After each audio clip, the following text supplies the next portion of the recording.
You have managed client portfolios of up to $100 million.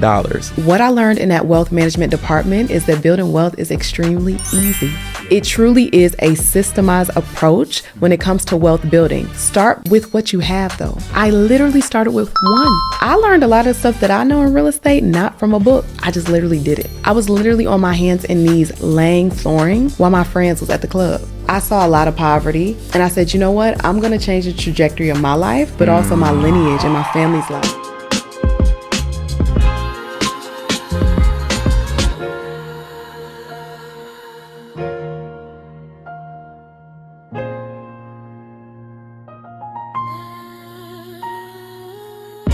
Hello, everybody, and welcome to another episode of The Execute Podcast with your host, Herman Dalsey, the Haitian CEO, and I am sitting in the presence of greatness with Lana Whitmore. And I want to say this real quick because the bio is absolutely crazy. You have helped start a private bank with Bank of America in Ohio, right? You've been in real estate since you was 19 years old. You have managed client portfolios of up to $100 million. My team. You've been busy. You've been extremely busy. And today's episode, we're going to talk about wealth. We're going to talk about Black wealth. We're going to talk about real estate, my favorite topic. We're going to talk about these assets today. Welcome to the podcast. Thank you for joining us today. Thank you. Thank you for the wonderful and beautiful introduction. Listen, I appreciate when that. the bio was sent to me, right? I was bio was hitting. I was like, I beg your pardon, because we talk on the real estate tip, Yeah. and I really didn't know, like, no, you do this. Yes. And you've been doing this for a Yes. while. It's amazing to see a Black woman in this space really doing her thing. You know my tagline, success has receipts. So you just was showing me the receipts that you have done for yourself and also your mentees, your clients. You've been helping people for so long. You've been doing this since you was a teenager. I learned about wealth, capital, assets, credit later on in life. Who taught you this stuff so early? Yeah, so since I was younger, I knew that I wanted something different in my life, right? Mm-hmm. And it's so many of us where we are not exposed to different things. Most of us, Black folks who's doing big stuff now are first generation millionaires. We did not come from money. So I saw a lot of poverty. I saw where my parents came from. And I just saw what was around me, a lot of drugs, a lot of things going on within the city of Cleveland that was not great. And I said, you know what? I'm going to change the trajectory of my life, but also my lineage and my family's life. So as a kid, I was the kid that was, at the recess and selling stuff. Yeah. I wasn't playing with the other kids. I was purchasing stuff from the dollar store and I would resell it at recess. I was so focused in on just making something happen for myself and for my life. And I kind of learned myself. I kind of tiptoed into that. And my parents was always like entrepreneurs, always into something and doing something. And so that's kind of where I got my hustle and my drive. So you always had the bug. Yes. The entrepreneur It's in my bug. DNA. It's in your DNA. And once you're in it, it's really hard to, it's a game. It's fun. I did another podcast episode with my guy, Josh. Shout out to Josh. He was like, you don't sleep, do you? And I was like, I do, but the game keeps me up. I'd be like, oh, I got a new idea. And it happened. Okay, when do it happen for you, though? Because for me, it's like in the middle of the night. So I have like a notebook next to my bedstand. Oh, wow. And I get up at like 4 a.m. sometimes. And be like, write down yes. the next move. I would write down a thought that I had. Wow. Yes. Write it down and make it plain. That's it. And now it becomes real and you make the vision really happen. Exactly. Can we talk about your first big deal to you? It doesn't even have to be monetary. I want to talk about the first real estate deal that you were like, okay, I'm locked in this for life. Because you also do, I didn't put this on her resume, but she also does developments in multiple cities across America. So we'll get into that. What was the first deal that you did with, you was like, oh my God, like I'm hooked for life. I'm always going to do this. Yes. Okay. So I want to try to take you back to I got two. So, but Talk to me. Okay. So I'll take you to a deal where I had to just figure it out. Oh, okay. When you have figure it out situations, you will do whatever it takes to make it happen and get it done. And so for me, that was my first property that I purchased in Cleveland. It was in 2011. Okay. I was 19 at the time. I was working a job. I was making $10.82 an hour. 19. Yes. 15 years ago. Making Yes. $10 an hour. And you had the bright idea, I'm going to get into real estate. Yes. Okay. Yeah. So I had a relative that was into real estate and they said, houses are cheap. I think you should get something. That's all they said. Nothing more. That's it. Nothing less. You said, okay, say less. Say less. Okay. What happened next? I was sent some listings. Yeah. They said, I think this is a good property. You should purchase it. I said, well, this property is $12,000. Uh-huh. I don't have to, I'm making $10.82 an hour at the time. I'm like, I don't got freaking $12,000. You look back now at $12,000. Key. Like you could swipe that on a credit Come card, on liquidate now. a credit card. That's a now. whole nother class, Come but on. that's crazy. $12,000. $12,000 making $10 an hour. You like, I don't know how I'm gonna do this. I don't have it, right? At the time, by the way, just a cliff note for what we probably speak about. I was working at Bank of America in a call center at 17 years old. When I had applied, I can't even sign up for a checking account. I'm like, I don't know if they will hire me. Because I'm applying at a bank. Yeah. And I don't know if they're going to hire me because I'm 17. Applied, got in. That was my first job. Fast forward to the deal. So I was sent the deal. I said, hey, I don't know how I'm going to do this. I said, but I'm going to work with what I have. So I had $5,000 at the time. Yeah. And I said, hey, I'm going to submit an offer for $3,701. That was my offer. Hold on a second. Wait a second. This story's going where I didn't think it was going. Okay. The house was listed at 12. Yeah. And you threw in an offer at 75%. 75% off. Sure did. Yes. Okay, go ahead. Go ahead, girl. Because I mean, I'm using what I have, and I think that that's the biggest thing that people don't do. They don't use what they have that's right in front of them. They really truly stop before they actually get started. They do. And so for me, I said, let me start with what I have. And if they say no, it's just a no. But I'd rather try. And so I submitted my offer. At first, they came back and said no. I said, okay, no problem. The house was a shell. It ain't had no running water, no electricity, no plumbing, no nothing. That thing sat on the market for a little bit. Came back to them. Hey, would you accept this offer? Sure. They took the offer. Took the offer. How much longer after that? It might have just been a couple weeks. A couple weeks. So it wasn't long. Right. But they took the offer, and I got started from there. Your first property you got for $3,000 and change. Yes, $2,700. I'm sorry, $3,700. Yeah. $3,700. Do you remember what you had to put down? Like somebody gave you a loan for I didn't have to put down nothing because that was the price of the whole house. Thing, and you just paid them cash. You paid it in full. $3,700. That's like your life savings you probably had in your bank account. I had $5,000 to start. That was it. And you bought your first property. Yes. All right. You had to rehab it? You had to fix it? Hell yeah. What the hell? Herman. Listen. What you think you getting for $3,701? Listen. Did it have walls? I know it was a shell. It had nothing. It barely had walls. I mean, it was broken out. It was broken into. But you knew nothing about real estate, though. This was a big gamble. So that's why you said, Herman, you want to hear a story about figuring it out. Do you want to hear a story about figuring it out? And really betting on yourself and really thinking about what are my dreams and what are my aspirations and what is my goals and what do I want to do? And if I can figure this out, I know I could figure anything out in life. And you can't teach figuring shit out. No, you can't teach it. You can't. You can have all these degrees, certifications. You can have hustle too, but some people have hustle, but they just run in a circle. Right. I literally figured it out. I went to Home Depot every single morning at 6:30, 7 o'clock in the morning, finding different subcontractors, asking for price quotes. I'm on YouTube University. 19. I'm figuring out how to paint. I'm figuring out how to lay flooring. I was literally on my hands and knees laying flooring while my friends was at the club. No disrespect to the club, because I do be in the club. But I literally had to sit myself down and say, what do you want for your life? And I made it happen. So that house now is rented.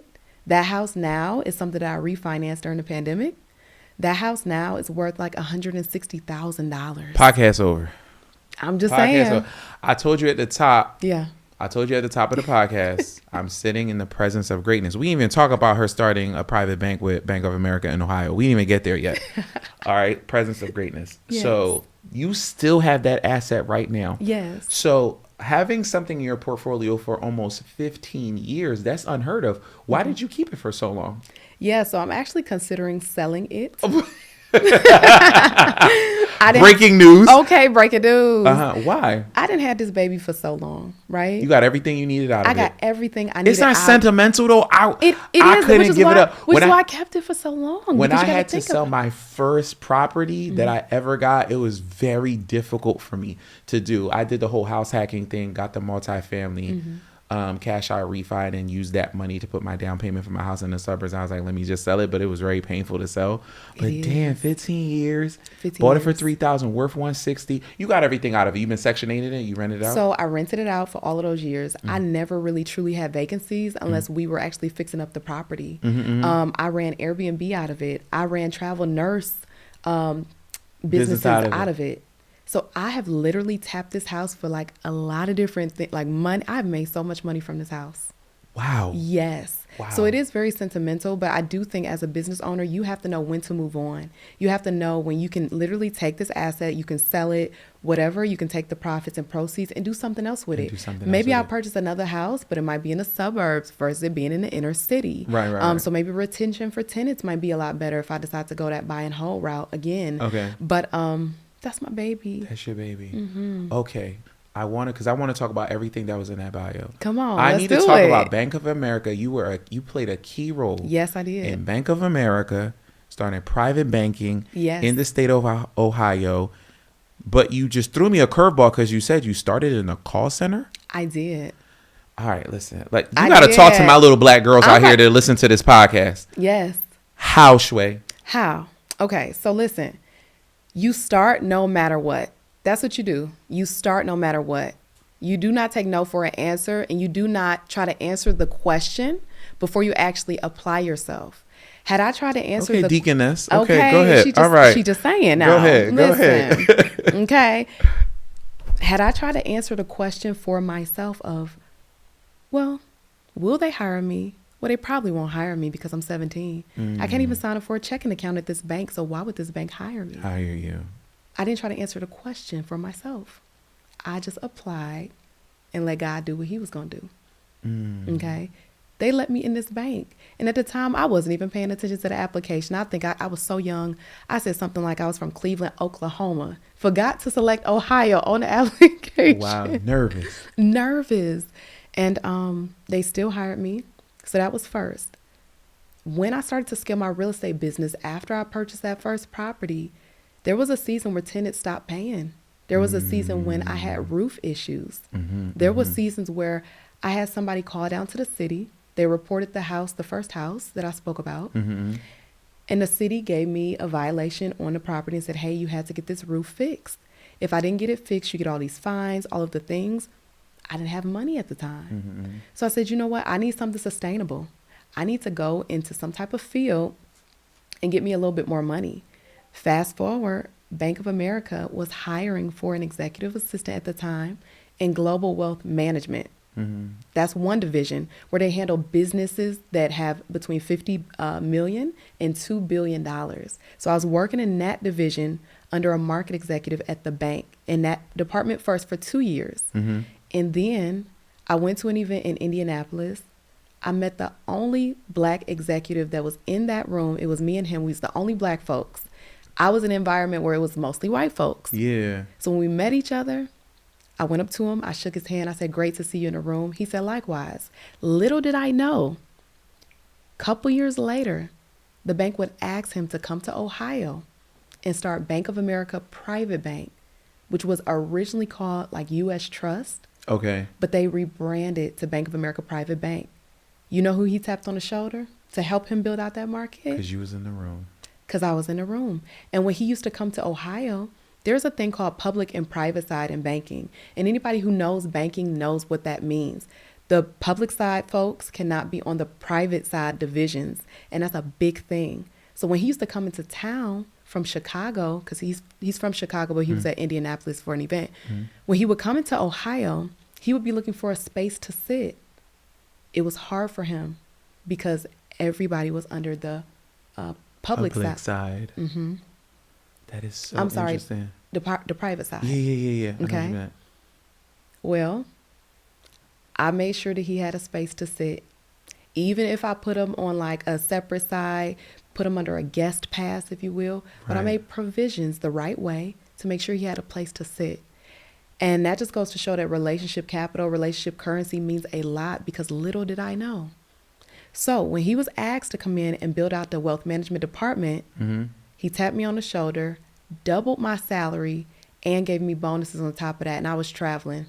And you was traveling. Yes. You know what's so interesting about that story? I tell people all the time, number one, you got to get in the room.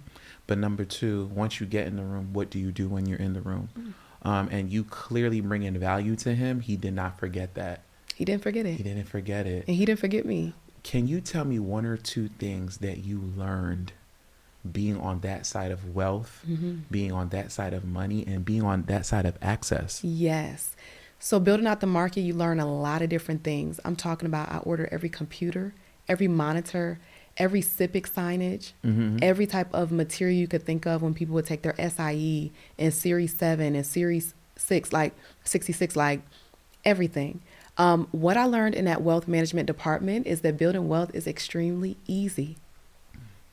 Building wealth is extremely, Yes. that's controversial. Come on. I promise you. So these are things that are not taught in our community, Right. our Black community. Yeah. But I literally had a client. They put in $400 a month under a brokerage account Okay. for their daughter. Right. About time I left the bank a year and a half ago, that account was over $100,000 due to compound interest. That daughter didn't know nothing about the stock market. That daughter didn't know nothing about, banking in general. This daughter was young. But what did they do? They set up things for them through a brokerage account to make sure that they can reap the benefits of compound interest. And so I understand that Christmas is a big deal. I understand birthdays are a big deal. I understand that everybody cannot put in $400 a month. That is fine. But something. But something. You go to your local bank. You ask them to sit down with you and say, hey, how does compound interest work? If I put in $50 a month, What does that look like when my kid is 18? What does it look like for myself? And you can always use an investment calculator. I tell people online, on the internet, go to an investment calculator. They're going to ask you what your age is. They're going to ask you, when do you want to retire? They're going to ask you, how much money can you put in investments now? How much money can you put in consistently? The S&P 500 does between 10 and 12% over the course of 30 years. Like, that's the historical data. So if you're going based on the data points, and that calculator will go based on that, it'll tell you roughly what that can be. And so I don't want to say like it's super easy, but to me, you don't have to work for that money. The key in life and the key in any kind of business is truly just being consistent. It's not the smartest. It's the person that's the most consistent. My business partner, Charles Schwartz, he said something very interesting to me. And he has access to wealth too, right? And kind of pivoting on piggybacking on what you said about wealth is easy. He said that wealth is easy if there's a system, right? There's a system to wealth. And if you just plug and play, over time, you will get wealthy. Like it is, there's just a science to it. So putting in $50 a month, putting in $100 or putting $200, when you attach it to a system, the math is just going. The math is going math. The math is going to math. I just started getting into private banking myself. Shout out to my wealth manager, Alexis Holyfield. She was like, shout out to Alexis. Shout out to Alexis, right? I love that girl, man. She was like, because Damaris, CEO of my company, she pays me a salary, right? And it's $1,000 a week, nothing crazy. Yeah. And then Alexis was like, well, what you doing with that money? It's going into the public bank, right? I'm like, yeah, it's just for tax purposes. I need to have a salary. Yeah. I just need to have a salary. Right, just have something. I need to have something coming on paper coming Yeah. in. So she was like, well, you have money going into the public bank. Why don't you put it into the private bank? This new game she giving me, right? I'm thinking I know everything. I'm like, private bank? She's like, yeah, like you're going to put that into an insurance policy. It's going to get 6 to 13% compound a year. And it's going to be attached to a life insurance policy that's going to be about $1.8 million for your children. Like she started saying all this stuff. She's like, just put the money in a different bank. It's going somewhere. It's going somewhere. And I was like, I beg your pardon. So, and she was like, yeah, this is what the wealthy do. Everything is not going into a public bank. A lot of it is going into private bank. And then listen, I'm gonna put Alexis's information at the bottom. Definitely go Come tap in on, with her. tap in with my girl. Yeah, she give the you, truth. She'll give you some information. But yeah, there's a lot of other cultures, other people. The moment their kid is born, Come on. there's $100-$200 going in. It's on autopilot. I'm like, that's how I was like, you looking for your phone? I was like, where's my phone? Because yeah. I really want to show people, you know, what that compound interest can do. Mm-hmm. If you literally put in $50 a month Mm-hmm. for your child, by the time they turn 18, honey, you're not going to be worried about the college costs. Mm-hmm. You're not going to be worried, and if that's a thing anymore, Mm-hmm. you're not going to be worried about their first car that you got to pay for out of pocket. A brokerage account will pay for that for them. Their life. I want to say something a little toxic. If you do not have $50 a month, if you do not have $100 a month, I'm gonna look at the camera. I ain't got no wine. If you don't have $200 a month, you should not be having children. Can I say that out loud? Is that okay? Was that disrespectful? Is that clickbait? Because I'm not trying to do clickbait. Can I just keep it real? Keep it 100. I don't have $50 to put away. Then why are you having children? Why are you procreating? Why are you doing that? You can find the $50 to $100. If you don't have it, you can Uber it for the future of your child. That's what we're gonna do. All right. So go ahead. You want to piggyback? I will say this. What I have learned is that you will find money for what's important to you. You will find money for what is important to you. There are some people, they will smoke up their money. They will drink up their money. They will do whatever they need to. They will travel up their money. I know somebody, by the way, they travel a lot, but they ain't got money for their rent. Ooh. People will prioritize exactly what is important to them. So if it is important to you to make sure that your child doesn't get out into the world and struggle out the gate at 18, like out the gate, do something about it. We have more information than we have ever had before. I understand the things that have happened in the past. I do get that. I get that. However, because we do have access to this information, it would be a disservice to the ones who came before us if we don't do something with the information that we have and the resources that we have. So you make what's important. And I would say $50 a month, $100 a month, every single paycheck that you have, hell, let's do $20. Something beats nothing to go towards you, yourself, your future children and kids. And then also it's another conversation, but life insurance, that is the number one way that a lot of people who don't look like us, they have been able to create wealth and lineage for their family. The name of the game is not necessarily spending your time to make money or trading your time for money. It truly is a systemized approach when it comes to wealth building. That is through life insurance. That is through brokerage accounts and compound interest. That is through a proven system, strategy, and framework. We just got to follow the sauce. But we be too busy focused in on other things, other people. Listen, focus in, lock in. The minute that you decide that you're going to lock in and do something different for your life, nobody could touch you. Listen, I'm talking to a woman who was in the crawl spaces at 19 years old, painting and laying down floors while other people were in the club. So you're just built different, right? So we try and get people to lock in absolutely early. It's a mindset. You know that, Herm. Let's go through this path. You were helping manage portfolios of up to $100 million. My team did.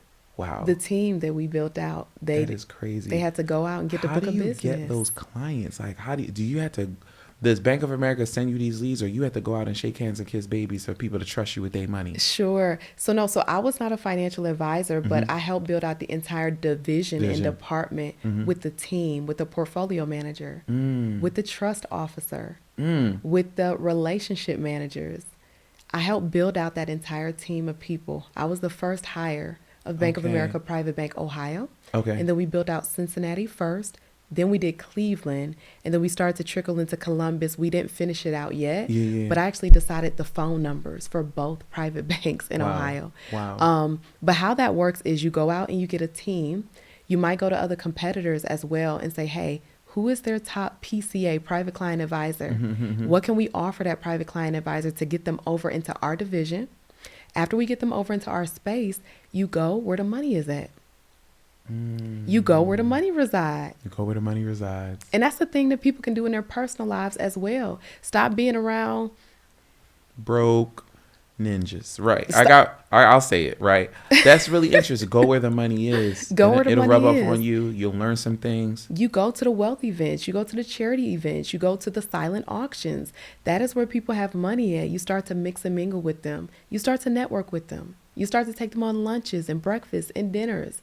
Then all of a sudden they want you to come to their children's, I don't know, soccer game or something like that. Right. At a certain point, when you do start to interact with people and you do have a heart posture of somebody who is truly willing to help them grow their wealth and be successful, people will start to know, like, and trust you. And obviously people buy from people who they know, like, and trust. And that's really what it comes down to. Being a people person, but also making sure that your ethics are right when it comes to helping people. You over here out here planting seeds. I love it. Yeah, thank you. How did we pivot from private banking to you starting your real estate development? Like, I get you had one little piece, you got your first property, but now we're talking about development in multiple cities across the country. When did that fire blow up? Because once you started showing me, Herman, like, I do this, like, I know I got my material costs, I got my own construction team. Like, when did that started to, like, you know what, I think I'm gonna leave private bank and I'm gonna do this instead? Exactly. So when I was working in private bank, I just want to say this, I was buying and flipping houses at the exact same time. So I was using my 9-to-5 6-figure job. Talk to me. Okay, I was using my 6-figure job as my investor. My 6-figure job was not just my job. Like, that's your first business partner. That was my first business partner. So I was using all of that money to invest in my buy and holds, my fix and flips in Cleveland. And then I was using my, like, money for my rentals for my everyday cost of living. So that's kind of what my, like, strategy was there. And so after a while, I said, you know what? God got a bigger plan for me. They sent over a new market executive into Bank of America Private Bank in the state of Ohio. And she just thought, like, oh, she's just the business service lead. Lena's just the assistant. She tried to throw me under the bus to some executives. And I had been there over the course of time, Bank of America, for 9 years. My market executive I worked under before he left the bank and went to a new role inside of the bank, I should say. Okay. But the new lady they sent in, she was just toxic. And so I said, okay, I'll show her. So once I learned of a couple different things, I put in my 2-week notice. She was shocked. She was surprised. She was like, are you sure? Are you sure? I said, oh, yeah, I'll be fine. I'll be good. But she didn't know nothing about me. She did not know that I was building my wealth portfolio outside of the bank. And so she was so shocked. And I left the bank. I said, I'm going to bet on me. 2 days after I left my corporate job, I met my business partner who got me into my first new construction development. So my $2.5 million development, it'll be done in 1 week. Wow, congratulations. Thank You've been you. talking about this one for a little bit. I'm so glad to hear that. I'm so excited. glad to hear that. So you were, when did you sleep? Like, you were doing a 9-to-5 and flipping houses in let me construction. tell you how, Home Depot. Oh my gosh, Home Depot runs. Like, I literally am boots on the ground in my real estate business. So I do understand how people can hire different GCs and stuff like that, which in new construction I have, yes. Yeah. But when it comes to my buy and holds and flips, I am truly on the ground. I am truly the person making those executive decisions, design decisions, cost decisions, labor decisions. And basically, you asked the question on when do I sleep? Maybe on the weekends. Maybe on the weekend. Maybe. But now I launched my program to help other people. So now you're going to be even more busier. Yeah. Well, I have a team. You have that's good. You have a team. I have you a team. Delegate. I remember you showing me you have a portal. Yes. Okay. Yeah. Because delegating is super, super important if you're trying to scale your business. It's so important. Why did you decide to pivot to helping people? Because you could have just kept flipping. Like, why did you decide to open this up? Yeah. So I decided to open this up because God put it on my heart to impact and inspire other people. I recognize I've been doing this for 14 years. I recognize I have a systematic, proven framework that has worked for me. But it is so important when you do have a gift, it is so important not to keep it to yourself. This is not your gift. It's not like just for you. And then also, I did have a lot of gatekeepers when it came to learning about new construction. I had to try to figure it out on my own. Before I met my business partner, I had studied new construction for 2 years.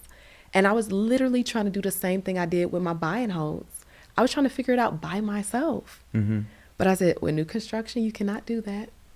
I had to get a mentor. But I said, okay, I need to do the same for other people. Because in essence, I would be doing the same thing that other people did to me, which is gatekeeping, if I do not share my gift. So that's what I wanted to do. I want to talk about gatekeeping for a second. Okay. Right? Because my brain is going crazy. I want to talk about the buy and hold, the flips you were doing, because I want to talk about the numbers and all that stuff. And then we're going to talk about the multi-million-dollar deals that you're doing now. Let's do it. So, commercial break, gatekeeping. Yeah. Is there a space where gatekeeping is necessary? Oh, wow. You coming with the question. Yeah. Because sometimes, Yeah. So in my space, right, in funding and credit repair, if we let out what they call a play, right? And when people are like, oh, you got to play, what are you, Tyler Perry? But if you got to play, if you put it out there, it'll get burnt out and it won't work anymore, right? So why would you put it out there? Or it's going to get in the wrong hand. It's going to get into the wrong hands of the people, and they're going to damage it where it won't be able to help anybody.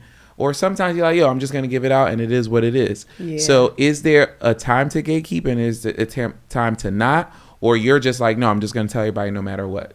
Yeah, I think it depends on the person. And I think it depends on their perspective. For somebody who feels like if I share this with somebody, all right, they're going to be able to take my spot. That may be how they ass think, which is, hey, if that's and I on think you, in that's abundance. I don't think anybody can take anything that's from me. What I'm so I'm saying. going to give out the information. I'm going to give out the information. Like what God got for me is for me at the end of the day. And I don't win by keeping what I know to myself that can help somebody else. Because there is somebody right now, and Boone told me this.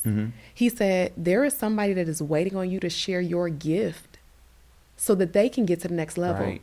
And when I think about my business partner in Nashville, I think about the fact, what if he did not share his gift with the world? With the world. I would not be in my new construction deal right now. If he just sat by himself, which I could have done in my buy and holds and fix and flips, I was still making money before. So I didn't have to get on the internet and do all of these different things because I would still be successful in doing what I'm doing. But it is so important to get out there, share your gift. And as long as you touch one or two people, that's fine. That's fine. And you have to figure out what works for you. Some people, they don't want to be so burnt out over the coaching space, the mentorship space. That's fine. So you figure out what works for you. But it is so important in this life to figure out how your, what do they call it, dash is going to be, how your running life is going to be. Who did you impact and inspire? Because truly, it's not about us. It's about other people. It's about serving. In this life, how many people did you serve? Yeah. Let's talk about your first couple of deals. Let's talk about that client portal that you have now. Let's talk about some numbers. So we're in Cleveland, Ohio. Let's walk through, like when we went to dinner the other night, let's walk through some of the deals that you have done, or one that you're really passionate about. Because we already talked about one that you got for $3,000 and it's worth $160 right now. But you're doing some flipping now, right? Yeah. So and Cleveland is still a market that people could get into for the it's low a hot market, and still make a move. Talk to me about one or two of those deals. Sure. So first I'll talk to you guys about a buy and hold property that I love this deal. I love this transaction that I did. So purchase this property for $69,000. Commercial break. How is it because of your relationship you get access to these deals, or these are on the MLS? So a bit of both, but this was on the MLS. For $69,000? Yes. And I just was online late at night. Yeah. Brainstorming and thinking, looking at my different zip codes that I like. 69. Yeah. 69,000. So we're going to break this down. We're going to do a masterclass right now. Let's do of it. How your brain thinks. You saw it for 69,000. It's a 3-1. I'm sorry, it was listed for 50,000. Listed for 50,000. And I'll tell you, yeah. Okay. And it's a 3-1 or 3-2? It was it was listed as a 4-1. But when I walked in there, the realtor listed it wrong. What was it? It was a 4-bedroom, 3 full bathrooms. A full bathroom on each level of the floor. She listed it incorrect. So she listed it as a 4-bedroom, 1 bath, but when you got there, it was a 4-3. Yes. So it was a no-brainer. That's why I offered her damn near $20,000 more, because I saw the value. But it was listed for 50. It was listed for 50. But you gave her more money willingly? Yes. Why'd you do that? Because I was in multiple offers. So I didn't want nobody else to get it. You didn't want nobody else to get it. Because everybody everybody that saw it knew what was up. Come on now. Got it. I'm like, I need to lock up this deal. So when you feel like you really need to lock up a deal, do what you got to do to lock it up. So you close it at 69. Okay, you close it at 69. When you're walking through that deal, though, Lay, You already know your numbers. Was this a I know full my gut? numbers. You knew what a kitchen was. You knew what a bath was. You saw it needed a roof. Did it need windows? No. It didn't need windows. Did it need new electricity? No. No. So this was lipstick. Lipstick. So cosmetic only. Cosmetic Did not even only. need a roof. Didn't even need a roof. No. So you knew the number. So you knew to give the extra 20. What all in, what was construction for that deal? Construction was $23,000, labor and supplies. You can't come onto the podcast and cap, like, you know, It ain't cap. No, like, I don't want them in my comment section. Like, you're gonna annoy me. Like, don't. Nah, it's no cap. 23,000. Is that because you have your own team? Yes. And it cuts the cost significantly. It cuts the cost significantly. So as I'm walking through these different properties, I know exactly what I'm gonna spend on my kitchen and bathrooms. It is truly a duplicatable framework that I have mastered. Truly. So you've systemized wealth within your own business. Absolutely, 100%, even down to my material cost. So just yesterday, we had a conversation with my team. It might have been 11 o'clock at night. I found a lighting vendor that we can use that has the exact same light fixtures that we put in properties. It's half the price.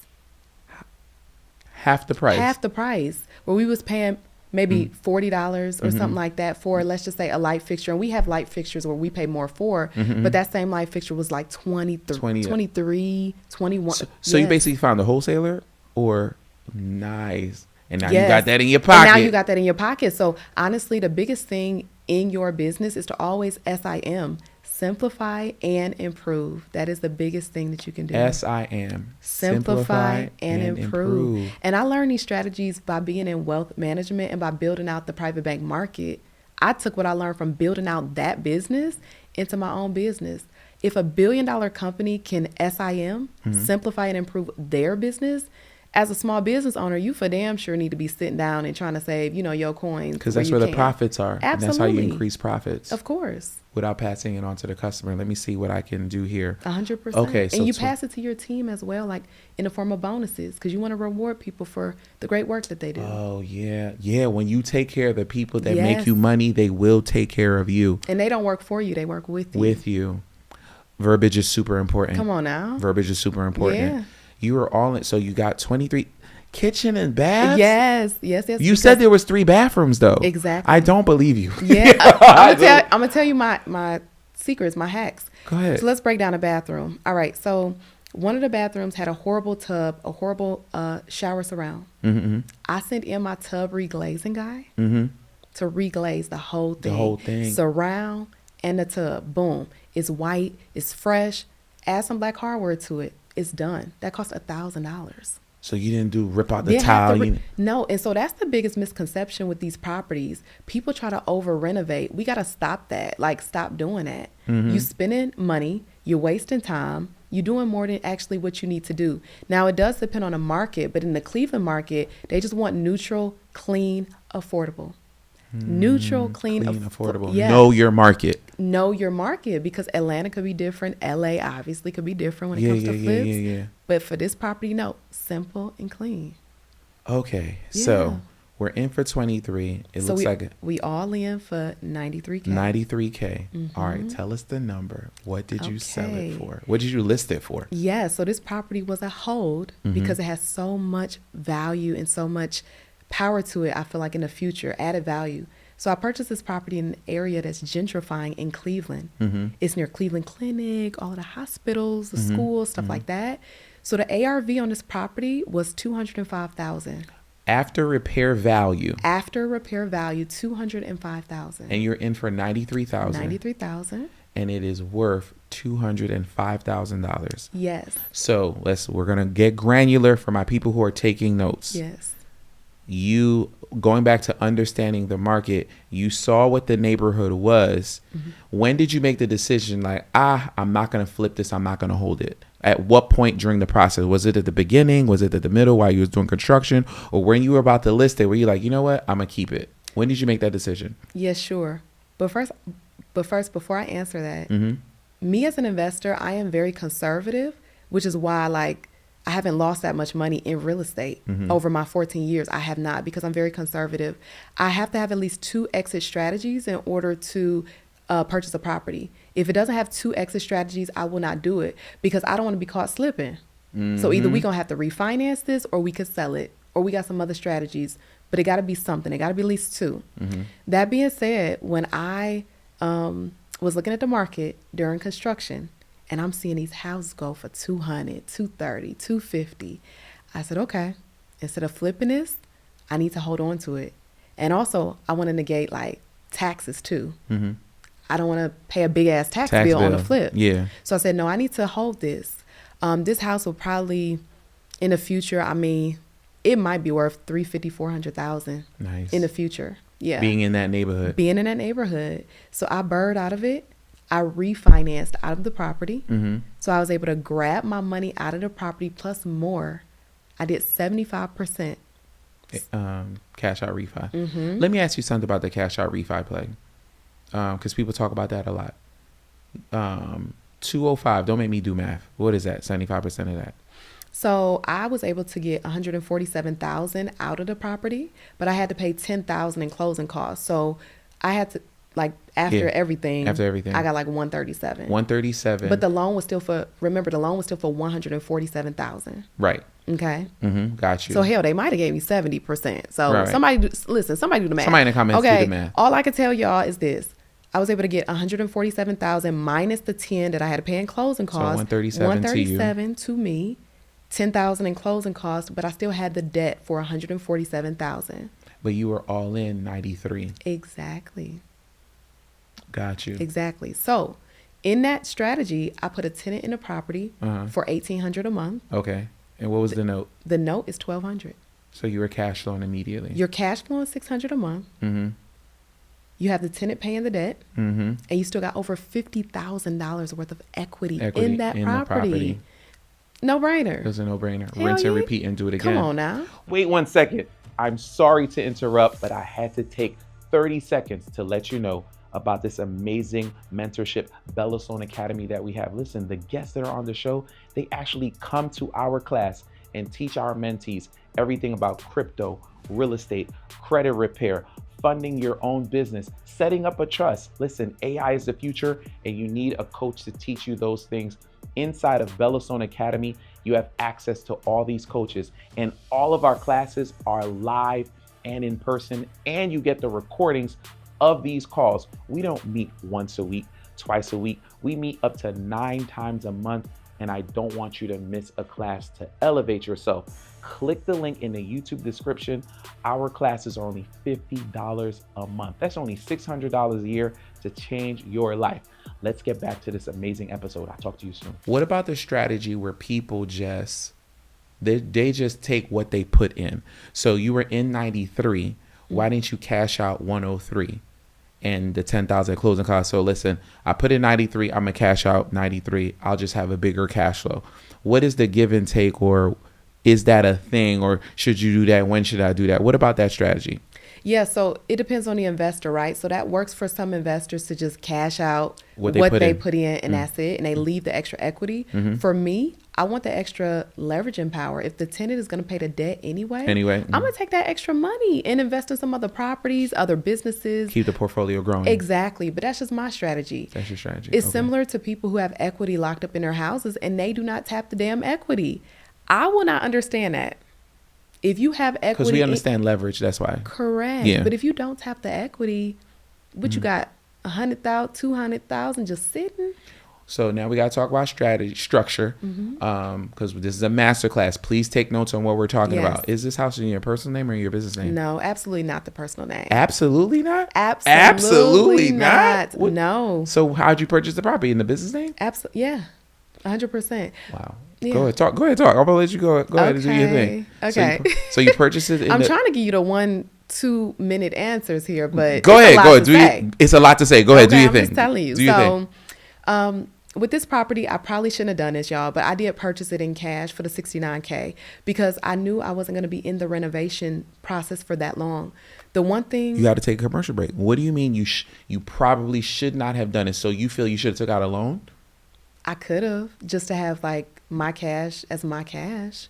Use other people's money. I see what you're saying. Use other people's I see. money. I pick up what you put down. Okay, so you bought it in cash. Go ahead. But that was leverage and power when I was putting in my offer as well, because I knew it was multiple You can offers. close. You can close quick. Like, hey, I got cash. I can close closed quick. in 2 So they weeks. picked you first. Got you. They picked me first. It was and a I knew I business wanted the decision. deal. Yeah, I got you. Correct. Yep.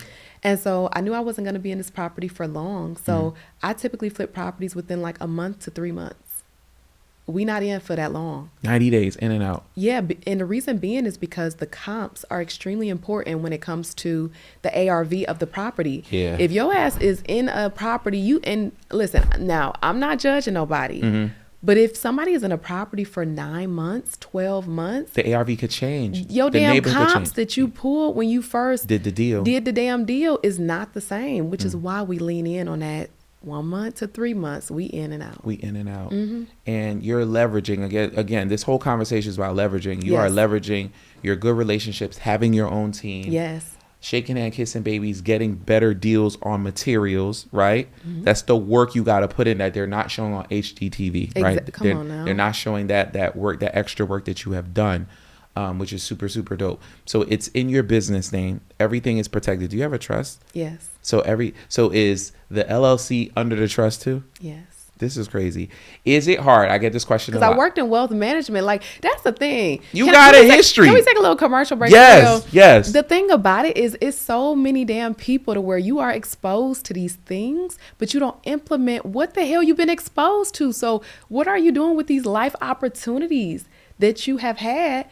I worked in wealth management and helped build out the private bank. I'm seeing wealthy clients come in all the time, and I'm going to use like Miss Smith. Miss Smith had $100 million. I'm seeing her walk in and her portfolio and her trust officer. Why in the hell wouldn't I have my stuff together? Like, it's just weird to me. Why would I put my stuff in a trust? Exactly. I get this question a lot. Is it hard for you to get loans, cash out refi, with properties that are owned by the trust or owned by the business? Is it hard to do? Is it harder to do than if it was in your personal name? It can be, but Okay. that's where you just take it out. You could do it temporarily, especially if you have a, irrevocable trust. Oh my! Listen. We about to put this class behind a Patreon wall. Y'all got to pay for this sauce. Okay, look, give me a couple dollars. I got big it's bills. It's in a revocable trust, so I could take it out, do what I need to do, put it Yes. back in. It's just paperwork. It's just paperwork. So we overcomplicate it. You know how Lauryn Hill be like, it can all be so simple, all but be we so rather make it simple. hard. We make it so That's what damn you just hard. did? That's what you just did? I'm just trying to do a little 1-2. I haven't been to Listen. karaoke in a minute, but I'm just Listen. saying. We make Wow. it so hard. It is not that hard.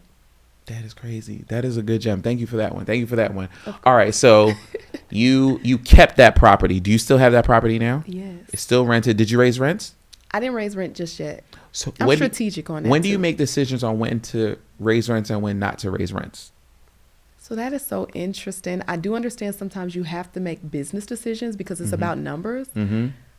But like, I got a tenant that been in the property for 9 years, and 9 years. Wow. and she rides the bus to work every day. Do I want to raise her rent? She's been here for 9 years. She's been a great tenant to me. She doesn't bother me, haggle me. Most of my tenants don't have my phone number. I do have a project manager for that, but she's one of those that she has my phone number, and she does not bother or bug me other than, hey, Merry Christmas, Happy New Year. So do I really want to raise her rent? So I think you got to be careful on certain things. You still do have to run your business like a business because it's not a hobby. It is Yeah. expensive, but I don't try to raise rents as much. If I do raise rents, it might be $50, $75, but nothing substantial. It's to a where true business person, decision that's just necessary. Because sometimes people end up moving. Mm-hmm. In their mind, you're raising the rent. It's going to cost them more money to move than the rent rate. But depending on who you're renting to, they may not think like that. How do you know when to do government programs versus private? For my listeners, how do I know when I should do veterans or Section 8 or versus getting a private market person? What is your investment strategy? My investment strategy is private pay. I've never done a Really? Section 8 property. So I've hit the good, bad, and ugly. Literally talking to my mentee yesterday. He private paid everything. He's out $40,000 in the last 9 months. Right? He's like, I didn't want a Section 8. Why did you decide to go that route? Yeah, to me, this is just me. Yeah. It was easier for me. right? So Okay. at the time when I first got started, Section 8 will want you to do all this stuff with the windows The and dancing. Yeah. oh my gosh. And I'm like, listen, I ain't doing it. I ain't doing it. And guess what? This house may not be perfect. It was my first house. I did not have money to fix it up. Like, listen, y'all, it was not the Taj Mahal. Okay? Right. But I made it functional and it was clean. And Section 8 would not accept me. So when people say, do you accept Section 8? I say, they don't accept me. Ooh. That's a way to stay legal too. Because you can't necessarily be like, I don't accept Section 8 as if it's a negative thing, because it's not. It's not. I understand it works for certain investors, but for me, I'm just used to private paying folks. You would never go down that route? Never. I'll never say never, but Okay. the private pay has worked for me. I even had my people paying during the pandemic. But I do a lot of great tenant screening as well. Obviously, no tenant is perfect because I done had tenants from hell now. Right. But I do extensive tenant screening. Can we talk again? We're getting granular. Masterclass. Can you give us 1 or 2 tips that help us pick the best tenants that has worked for you in your 15 years of real estate investing? Yes. Character and longevity. What's the relationships with the other landlords? If I got a tenant who is calling about everything, they bugging about this, bugging about that, you know, they always have an issue, a problem. You know your house is the tenant. It's the tenant. Character is extremely important. If there's an issue or a problem, how do they communicate? If you're going to blow up my project manager's phone, if you're going to be nasty, if you're going to be disrespectful, I pay to get rid of headaches. Ooh. Oh, let me put that on camera. Lena pay to get rid of headaches. I do not put up with people who is just going to be over the top. Right. Because from where we sit right now, we don't need your money. So when you get into a space and position where you don't need the person's money, you're going to operate a little bit different and say, you know what? I'd rather give you money to go ahead and move because you won't cause me or my team a headache. It's not worth it. No. It's not worth it. All right, we're doing single family, maybe a Yeah. couple of duplexes, but now you tripped, you fell, you graduated into multi-million-dollar development. Like, you're putting a hole in the ground and you're building something brand new. Girl, are you crazy? Why did you decide to do that to yourself? Oh my gosh. I just wanted to see what I can do. Ooh. So my challenge is my challenge. So I don't really live by anybody else's playbook, rule book, how fast somebody is going. Jay-Z even had in an interview he did, he said, I don't let nobody rush my process. Even when it comes to getting on digital and social media and post more and you need to do this. I don't let nobody rush my process. My challenge for myself is my challenge for myself. And so when I felt like I was ready, I said, I want to learn new construction. I want to learn new development. I see some extra numbers in here. I see it's a little bit different than flipping. I see it's repeatable, could be sustainable. I want to learn about it. And that's what I did. You went and learned. You got yourself a mentor. That's yeah, super I important. studied it for 2 years though. So I was in the library all the time. You're just different. So I don't go to clubs. I'm gonna go get the paint myself. Now you studied new construction for 2 years, even before you went and got a mentor. Yes, I was in the library. You was really addicted to this game. Yeah, I was addicted to making sure that my future, and I don't have children now, but making sure my kids don't get it out the mud, because that's not a flex to me. Oh, don't be offending people on my podcast. It ain't a flex. It is not a flex. But you're right though. It's just but all these. You got all this information. You got all these cool stuff. I'm gonna get out the mud. Okay, good for you. My kid's not. And I'm not speaking to anybody specifically to be like rude or disrespectful. Everybody has their different journeys in life. And I respect that. I'm hosting a Women, Wine, and Wealth event in Nashville, and I know we'll talk about that. But I mentioned on my live, if someone is making $50,000 a year, that may be wealth for them. The median income in Detroit, Cleveland is not $50,000 a year even. So for $50,000, you can live comfortably in Cleveland. You can take yourself on a couple different trips a year, and that may be your thing. No judgment whatsoever. But as far as when it comes to like me and mine and what's like in my household, I cannot be exposed to this much information, have this much hustle in me, talent, resources, and have the network that I have. And my kids get it out the damn mud. That's insane. You are literally wasting your gift. And I know there's maybe a biblical scripture behind that. A mind is a terrible thing to waste. That's what it is. My people perish for a lack of knowledge. That's it. That's so true. So you got mentorships. Not mentorship. You went and studied for 2 years. you learn the game, then you got a mentor. And I didn't know everything after I studied, because it's one thing to read about it. You could read about real estate all day. You could read about fix and flip all day. But if you do not go out there and execute and apply, because I learned a lot of stuff that I know in real estate, not from a book, but from doing. Yeah, I have never read like a real estate book about fix and flip. I just literally did it. You executed. But new construction is a different beast. So like, you got to be careful. It's a different beast. Okay. So let's get, because this is a high level conversation, because people online or on social media, they're just talking about fix and flips, buy and hold, the Burr method. I want to talk about DSCR loans too before we wrap up, because that's a great way a lot of our listeners can get into real estate for the low. Let's talk about the 1, 2, or 3 things that you learned about Herman. I had to dig the hole in the ground myself, and now we built a multi-million-dollar building, and I'm gonna sell it for multi-million-dollars. So now we're playing a whole different game than the 19-year-old that bought something for $3,000. Tell us what you have learned in that deal that you were currently doing. What I have learned that success loves speed. I have learned if you want to go slow, you try to figure it out on your own.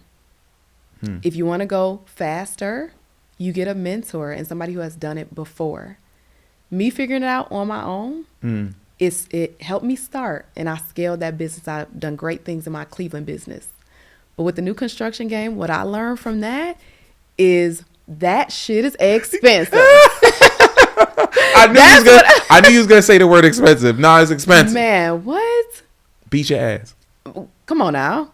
And I did not win. Damn. It's so expensive. So like the dirt alone costs like $7.15. Huh? How big is $7.15? It ain't $715. Not $715. No. The dirt for your multi-million-dollar deal was $715,000 alone. Yes. Did we test the soil yet? Did we do any architect work yet? I'm gonna tell you about this. Talk to me. The beautiful part about this deal is this deal was owned by an existing builder. Ooh. So he did the work. He did a due diligence. So we already had a survey before we even purchased. He tore down an existing house. It was an infill lot. It already had utilities on it. This was not raw land. This was not a piece of land that needed like improvement.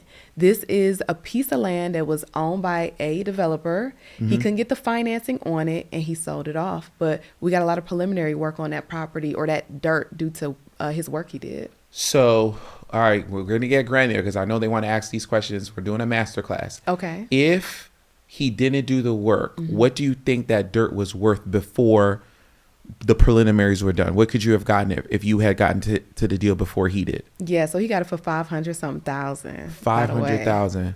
Yeah. That's still expensive. Yeah. And then he did his due diligence, and he got out of it. But he tore the house down. Oh, so it's expensive. So he probably took a loss.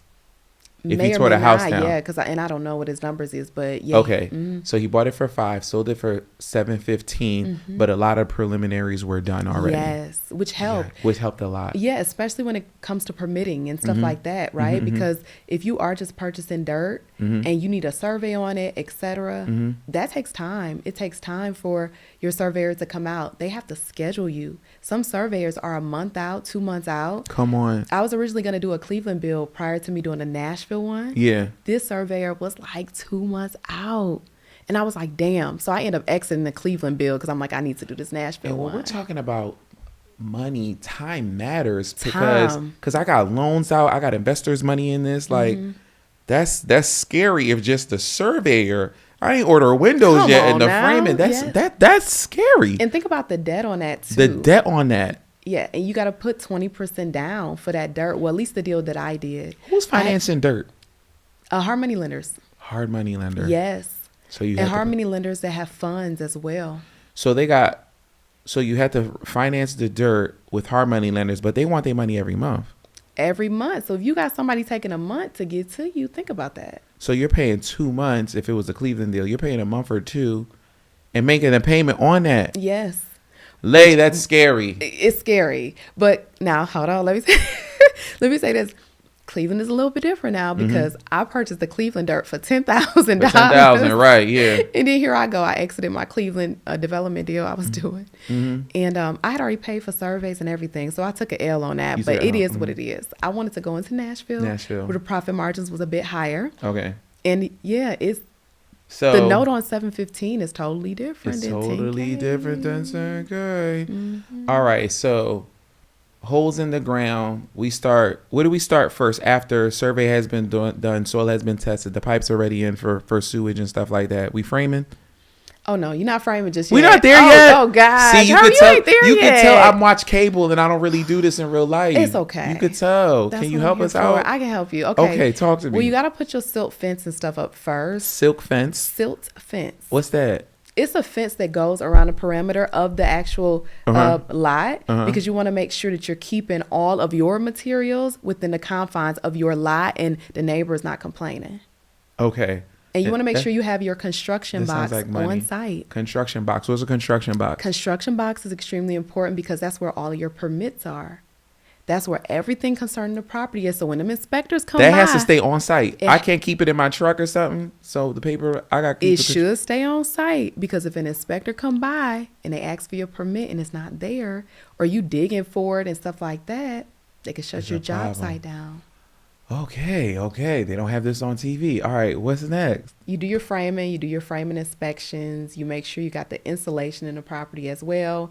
Preferably spray foam insulation, but some people do decide to use the rolls. It's cheaper. What is the price difference between, for my people listening and people watching me, that the rolls is like that pink roll that you just roll in between the framing versus the spraying of the insulation. What is the price differential? Yeah, so it depends on who you're using, the subs, and it depends on the market that you're in. Okay. What may cost you and I'm just using just a general example, what may cost you $155 in rolls? Right. Somewhere. It would be what in spray? Right. It could be spray is more expensive, so it could be upwards of $300.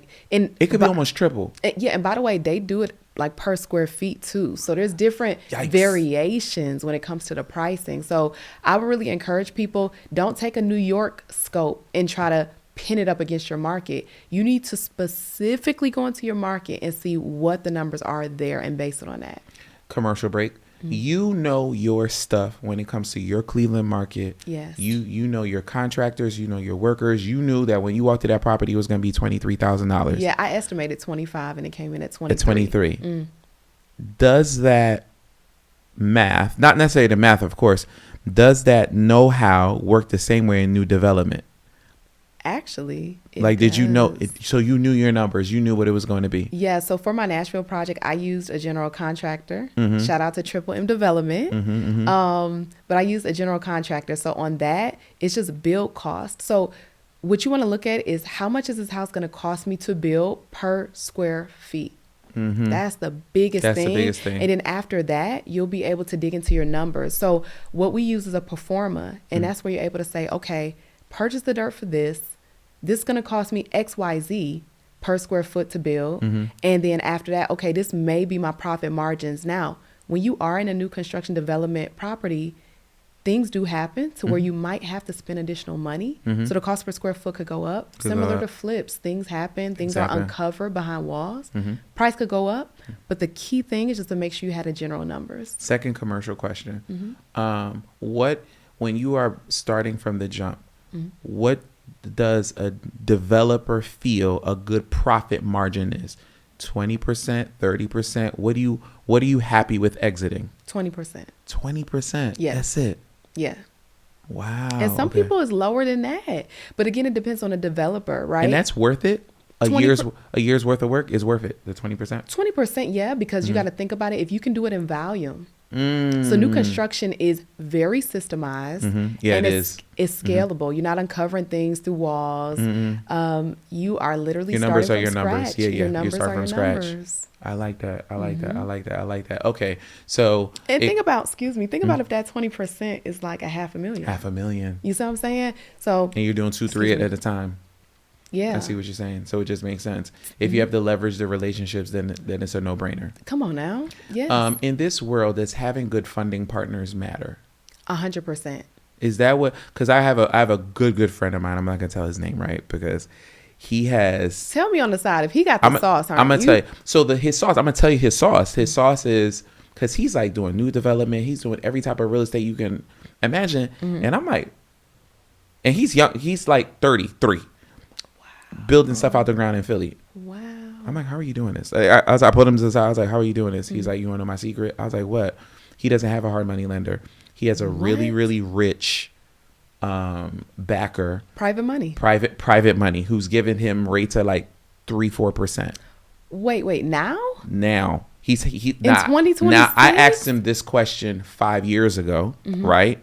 But remember, to this private money person, the money was just sitting there anyway. It was sitting in his bank account. He's worth hundreds of $1 million. He likes the kid. He has a good track record. He's been doing amazing work. He's like, I'll give you the money 3-4%. It was sitting in my bank account anyway. I'm not doing nothing with it anyway. Commercial break.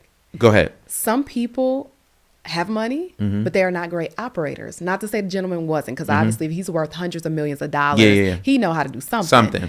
But there comes a point in time where somebody may have wealth to where they just don't want to operate it, so they will give it to somebody else. Yeah. So he could have took that money and started a private, a hard money lending situation. He's like, no, I'll just take the money and I'll build his portfolio. And he built an amazing portfolio. So his secret is that he has really, really cheap money. And you're saying to do these deals, it's basically hard money lending. It's hard money, yeah. Jesus, and you have to have that money month to month to float these deals. Correct.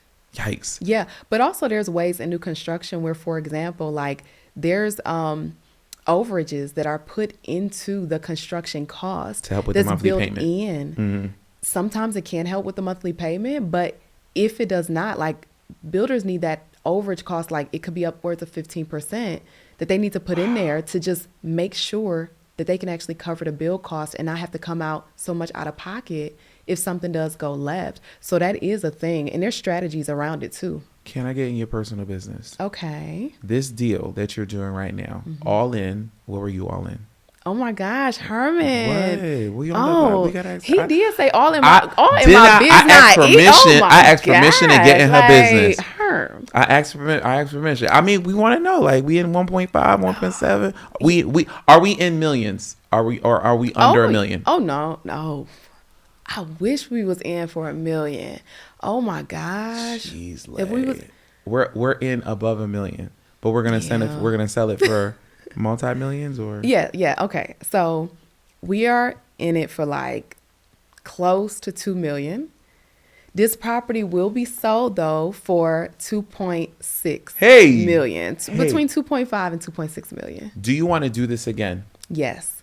Really? Yes. This is your new passion. 100%. But I love fix and flips as well, because fix and flips, I can get it done faster, quicker. That's where you get extra money. So you're not going to stop your bread and butter? No. It's too much bread, and baby, it's too much butter. No. That was hot. She ain't doing that. She ain't doing that. Yeah. That's what the coins is at. Nah, if it ain't broke, don't fix it. And your other developments you're doing in other cities is on autopilot. You have your team. You just overlook it. You're about to take on some mentees, so we're going to talk about that. We have to talk about your wine event that you're doing too. And I don't have the other. I was working on a development at one point in Cleveland, and I had pulled out of that. So I'm specifically now focusing in on development in Nashville and fix and flips and buy and holds in Cleveland. Do you want to scale the new construction development? Like the next one you're going to do, are you going to stick to doing onesies, or are you going to be like, Herman, I think I'm going to do 2 or 3 at the same time? Where do you want to go next with this? Ooh.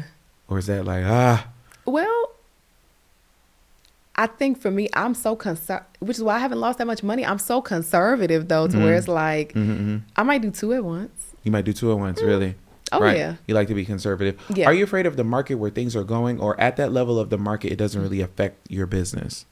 Yeah. So to me, listen, as long as the numbers make sense, right? So even if the interest rate, I had a young lady I spoke to yesterday, and she was so concerned about the interest rates. And if you can get money from this lender and he's going to help you make XYZ money, and you're going to hold it for a year or less, to me, it's worth it. When you're trying to sell these properties, do you already have them sold prior, or do you wait till it's to market, it's all beautified, It's been staged.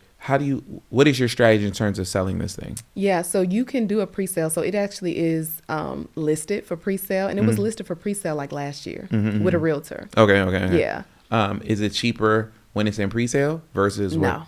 It's the same price. It's the same price. It's gonna be 2.5. Listen, you I better can't get pay a deal the if price. I can't get a deal if it was a dirt in the ground. No, you cannot get a deal. All this work I didn't put in. Yes. You about to sell it for 2.5. I'm gonna buy it from you right now for 2.25. You gonna say no? Okay, run that back. So you're gonna sell it for 2.5, right? When it's Okay. listed, right at the end of the project. If I came to you a year before and there's a hole in the ground, and I tell you, hey sis, give it to me for 2.1. Oh, You not giving it to me? No, you ain't getting it. I'm giving you cash in your hand right now. No, offer decline, Herman. You will not be getting this house for no 2.1. 2.2. Why are you being so cheap? Is there a discount? I know he got the money. Why is you being so cheap? Is there a discount, right? As a developer, as a businesswoman, yeah. Is there a discount for coming to you early?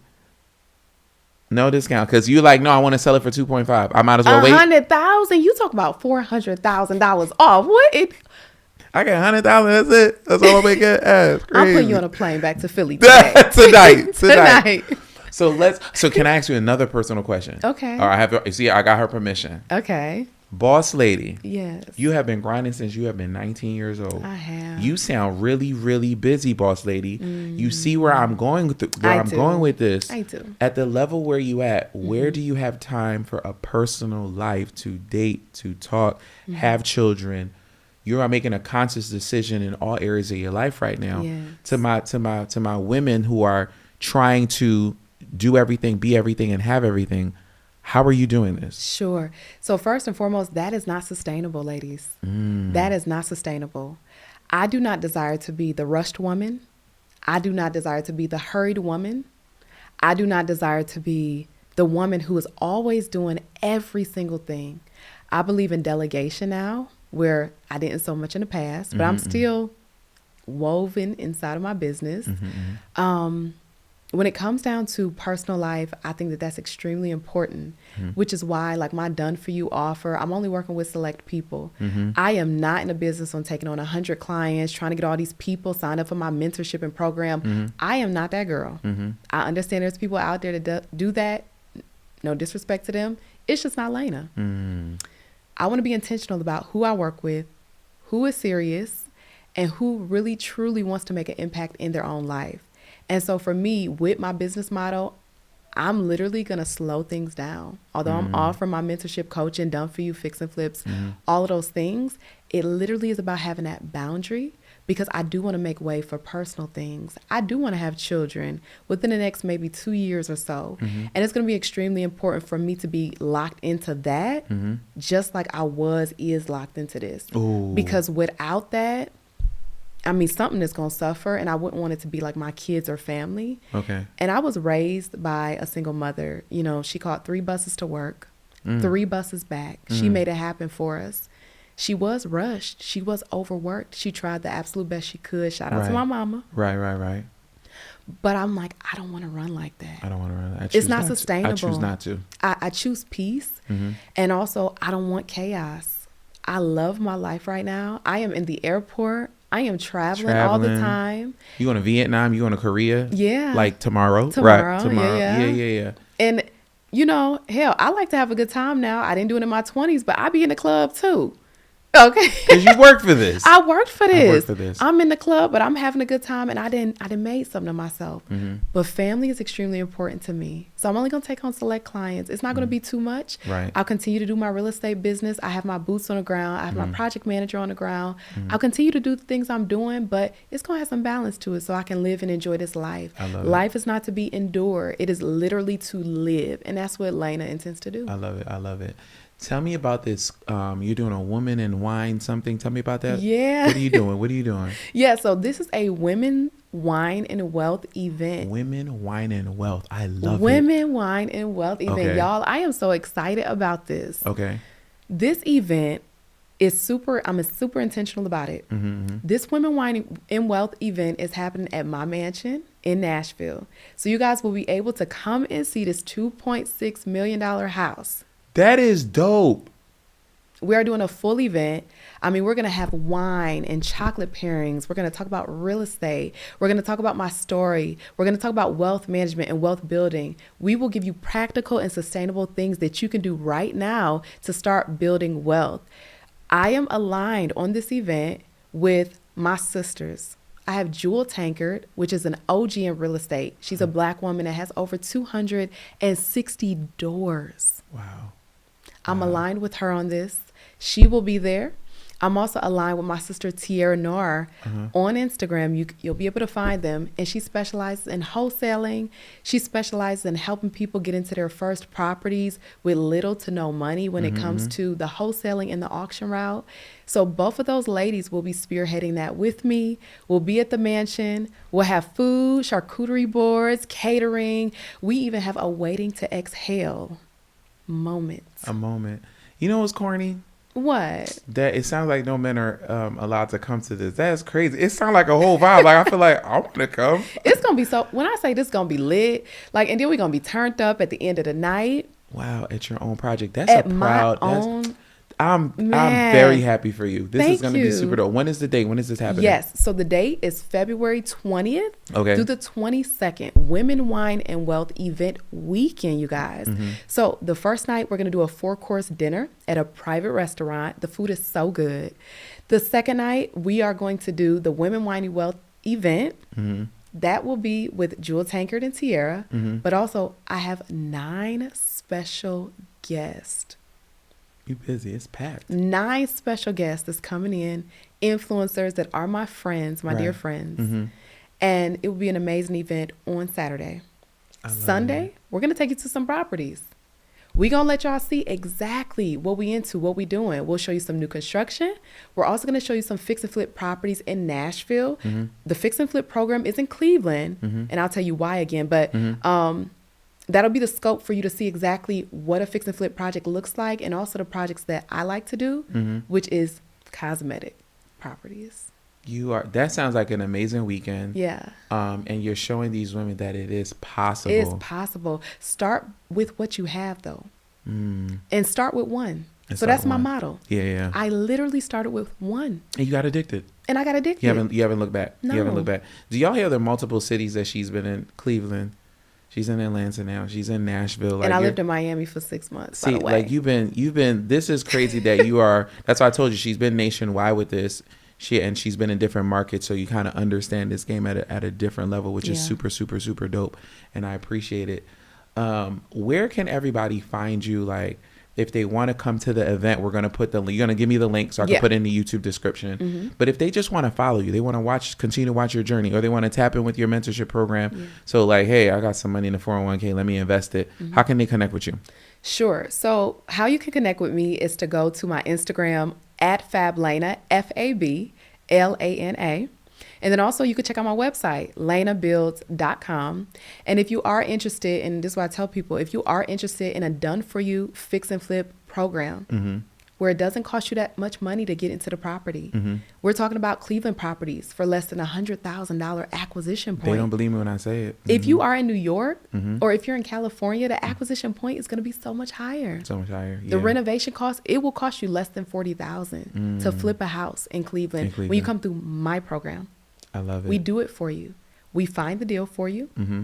We will help you fund the deal, and we renovate for you. Stress-free, hassle-free. Some people want to learn. Some people want it done. We do both. We do both. Done for you with coaching. Before I let you go, I said I was going to talk about DSCR loans. This is a great, cheap, easy way to get into real estate, especially in the Cleveland area. And I know you know a lot about it. Can you talk to the people about what these loans are and why this is a great hack to wealth? Yes, DSCR, debt service coverage ratio loan, DSCR. So DSCR lenders are asset-based lenders. These are lenders who they are not necessarily focused on your paycheck stub. They're focused on what exactly is the asset worth once you improve the property. Once the property gets up to its highest and best ARV, what is that number? What can you purchase it for? And does the numbers make sense? So that example that I used earlier on my buy and hold property where I purchased for $70K, I renovated for the $23K, that would have DSCR'd. The reason why is because the debt that I held on it at the $1,200 a month, but I was getting $1,800 a month, they only look for 1%. Oh, 1%, 1 to 1. Not a 1.2, not a 1.5. It could be a 1.2 depending on the lender, but my lender 1 to 1. Oh, you got the lender. Oh, I got the lender. Oh, you got the hookup. Oh, I got the hookup. Holla if you hear me say. I got the hookup. Yes, the I got lender the only hookup. wanted 1 to 1. Yes. That is crazy. So if the debt is only going to cost $1,200 and I'm getting paid $1,800 a month for rent, they're going to do it. They're going to do it over and over. Because they're going to say you can afford it. And you only need to put 20% down. It might be less than that, depending on the lender. Yeah. Oh, we got to talk offline? That's crazy. Yeah, like my 10%. Your lender is 10%? Mm-hmm. I haven't believed the word you said this entire call. Okay. This is crazy. Y'all better tap in. You have a lender that can get down to 10%. Mm-hmm. What does credit scores need to be? 640. 640 credit score? 10% down. I had somebody recently, they had high utilization with the 640. So their credit score had tanked. Approved. They was able to, because the deal is the deal. The deal is the deal. The asset is the asset. Which is why it's important to tap in with asset-based lenders. Didn't look for paycheck stubs. Did not look for W-2s. Some of them don't even look for the tax returns. All right, that's enough. Because then they're going to I'm blow up my DMs. They're going to be like, oh, that girl lady that was on a call, I need her information, because they don't Or they're going to be on some bullshit and be like, because I know people's quick to be like, oh, what she's saying? Hey, listen. You've been doing this 15 years. Do you? It's receipts. I got receipts. If you want receipts, I got receipts. When you pull up to the mansion, February the 21st, by all means, look up the deed because you're going to see my company on there. Like, at the end of the day, real estate, I'm just saying, like, at the end of the day, real estate is super transparent or should be. It's transactional. The receipts are there. You know who owns it. Check the HUD. Exactly. Check the settlement statement. Yeah, pull the paperwork. Yeah. One more thing with the DSCR. So, after I'm in it, right? Do you recommend cash out refining or cash out? Like, I would love to cash out my 20% that I put in or my 10%. What is your strategy with that? Yeah. So I would say invest more if you want to. And I would say just because you can doesn't mean you should. And I lean into that when it comes to the balance on personal, traveling, living life. Just because you can does not mean you should. You got to figure out what works for you and your personality type. There are some people where they may have 100 different properties they want to do next year. That is them. I don't want to do all that. I don't want to do all that. Yeah. But it doesn't mean that you cannot be successful and sustain yourself. Right. All right, this is how we're going to close. I don't want to close because this was a lot of information. I told everybody it was going to be a masterclass. She went step by step with y'all. And all you got to do is just go Google the rest of the information and just go execute. Stop being scared and just do it. Or let us execute for you. Or let her execute for you. Coach you through it, but execute for you. At least for your first property. Like, get a coach, get a mentor, and the rest is history. Just like she did. She got a coach and a mentor. Yeah. Lay, I end the call the same way I always do, right? Okay. Yeah. Where do you see yourself 5 to 10 years? So when we watch back this video, you be like, oh my God, I did it. Or damn, I fell short. Where do you see yourself in the next 5 to 10 years? Personally, retiring my mom. Okay. Which I can do today, but I want to set that in stone. Personally, I want to have kids. How many? I want to see 2. 2. I want to see them running around, having a good time. I want to travel even more than what I'm traveling now. I want a family. And as far as the business side of things, I might liquidate some of my properties. Yikes, really? We're going to offload. I want to retire. I want to retire by the time I'm 40. You want to get out of this game? By the time I'm 40. And just live off the residuals. We're going to make that happen. Yes. In Jesus' name. In Jesus' name. Listen, Lay, thank you so much, Ms. Whitmore. Your story is incredible. Thank you. Started at 19 and you're not slowing down for some reason. It's just unbelievable. Much success. Times 10 what you thought you was going to do. And we appreciate you for giving us your time. And safe travels to Korea, Vietnam, and everywhere else you plan to go. Yes, before those kids settle you down. Okay, because they will settle me down. But I want to be an intentional mom. So yeah. Absolutely. Thank you for joining us for another episode of the Execute Podcast. I think this is one of the podcasts you need to rewind because there was so much information on it. I'll talk to you soon.